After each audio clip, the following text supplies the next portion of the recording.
Halo sahabat kuliner, kali ini kita mau kasih informasi tentang bagaimana cara memilih dan merawat pulver Anda, khususnya untuk membantu usaha bakery sahabat kuliner semua. Nah, sebelumnya saya mau kasih tahu hal yang paling sering ditanyain sama sahabat-sahabat kuliner yang di usaha bakery adalah berapa lama sih waktu yang diperlukan untuk proofing satu produk? Perlu sahabat kuliner tahu semua, jenis bakery, entah itu roti manis, roti tawar, pastry dan jenis-jenisnya yang butuh proofing itu beda-beda waktunya. Yang paling umum roti manis yang paling banyak dan paling mudah cenderung katanya itu roti manis. Kurang lebih 15 sampai 20 menit ya. 15 sampai 20 menit. Untuk roti tawar kurang lebih 1 jam. Kurang lebih menggunakan mesin proofer. Nah, kenapa sih harus 15 sampai 20 menit? Karena perlu diperhatiin dengan dough sebesar 40 gram itu kalau terlalu cepat proofingnya, misal kita 5 menit atau 10 menit merasa udah berkembang terus kita keluarin, dampaknya adalah adonan itu akan tidak kurang maksimal berkembangnya dan jadi bantet saat di open. Kan sayang, udah adonannya bagus-bagus, udah kalis tapi tidak mengembang dengan maksimal, akhirnya bantet jadi gimana ya, keras-keras gimana gitu, nggak enak. Nah, tapi kalau kelamaan gimana? Kalau terlalu lama adonan itu akan lumer atau lembek atau lumer gitu, jadi kurang maksimal, jadi kurang enak adonannya.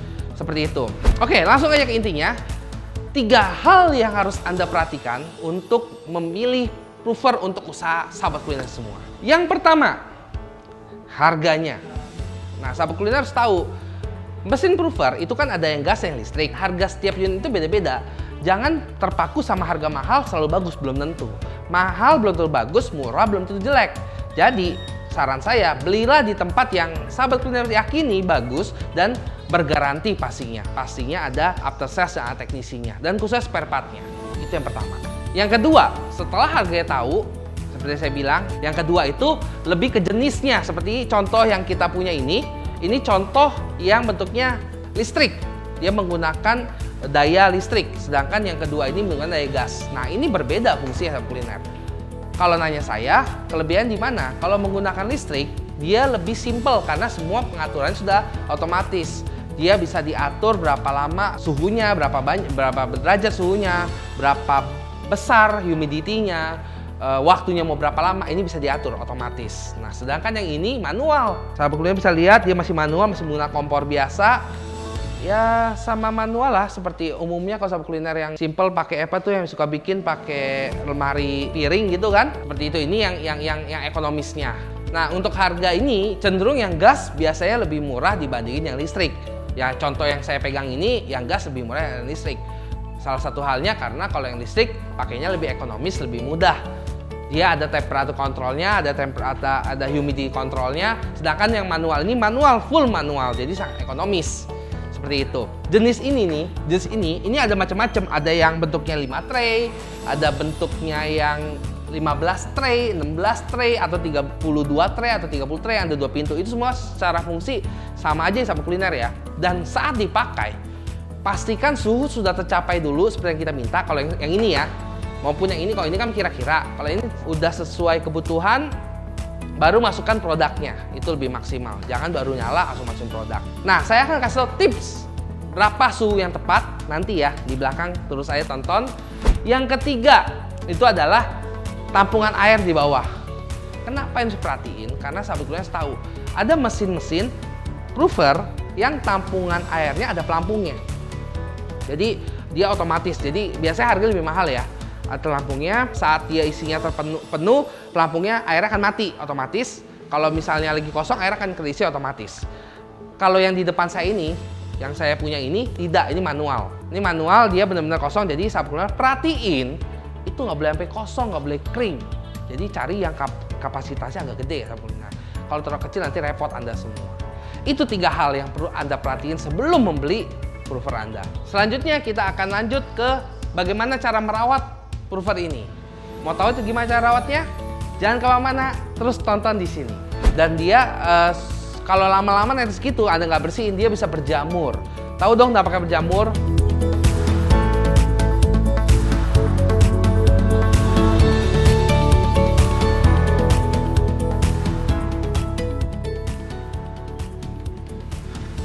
Nah, kembali lagi dengan saya. Sekarang kita mau bahas bagaimana cara merawat mesin prover yang benar. Yang pertama, nyalakan mesin dengan benar. Seperti saya sampaikan tadi, saat Anda masukin produk, pastikan dulu ini mesin panasnya sudah cukup seperti yang minta, mau yang elektrik maupun yang manual. Pastikan dia sudah berembun, panas sudah mencukupi kurang lebih 10-15 menit tergantung alat yang Anda punya.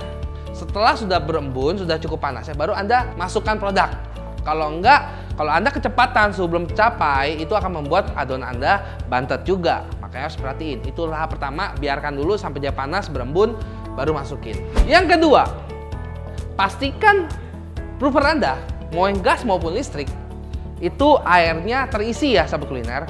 Karena banyak kejadian yang amit-amit, semoga nggak jadi lagi, lupa akhirnya bukan uap yang keluar, malah asap yang keluar dan akhirnya bisa meledak. Dampak terendahnya adalah tampungan airnya bolong karena nggak ada isinya, terus dibakar terus ya bolong lama-lama. Yang fatalnya dia meledak, bahaya. Jangan seperti itu ya sahabat kuliner. Jadi pastikan, perhatikan dia ada airnya. Atau kalau mau aman, beli yang agak mahal, ada pelampungnya. Itu ada berapa merek yang agak mahal, ada pelampungnya. Tapi kalau Anda mau lebih hemat, ya perhatikan aja, rajin-rajin. Ya mungkin hitung durasi. Yang ketiga, Anda harus rajin bersihinnya. Kenapa? Karena ini kan ada uap nih, nanti uap itu kan sudah netes ke bawah. Dan dia kalau lama-lama netes gitu, Anda nggak bersihin, dia bisa berjamur. Tahu dong dampaknya berjamur? Kalau ini berjamur, produk Anda nanti akan ikut jamuran. Kan sayang, udah bikin capek-capek, udah dikembangin, akhirnya berjamur. Makanya disaranin untuk sahabat kuliner bersihin ya. Sering-sering dilap, dibersihin, dan yang penting gunakan air yang sudah difilter. Saran saya sih pakai air RO. Air RO kalau Anda punya, atau kalau Anda menggunakan air biasa ya usahain air minum yang bersih ya. Yang penting air bersih, jangan gunakan air pump karena kasihan nanti produknya makan. Ini juga bagus buat mesin Anda, nggak cepet bolong, nggak cepet korosi. Itu 3 hal yang penting. Nah, saat Anda bersihin, ingat juga pastikan kondisi mesin dingin karena kasihan tangan Anda nanti. Pas ini panas, kan ini semua panas, saya buka satu ya. Nah, ini kan semua panas nih nanti. Kalau panas kena tangan Anda, ya udah pasti melepuh. Jadi usahakan tunggu dingin dulu, udah kira-kira dingin, Anda diemin 1 jam gitu dingin, kan airan sini basah nih, baru Anda mulai lap. Dan perhatiin, karena ini produknya stainless, banyak permukaan yang tajam. Jadi harus gunakan sarung tangan atau ya hati-hatilah, jangan sampai tangan Anda robek atau melepuh. Khususnya tuh yang di bawah tempat tabungan air itu, tutupnya itu tajam-tajam. Ingat loh sahabat kuliner, bahaya itu. Nah, berikutnya saya mau bahas berapa lama sih umur prover seperti ini dan kenapa Anda harus ganti. Jangan kemana-mana, tetap di sini. Kita ketemu lagi nanti. Kalau enggak, biasanya yang paling sering terjadi airnya lupa, akhirnya bolong dan harusnya dilas. Kan itu sayang kalau dilas gitu dan butuh waktu yang cukup lama.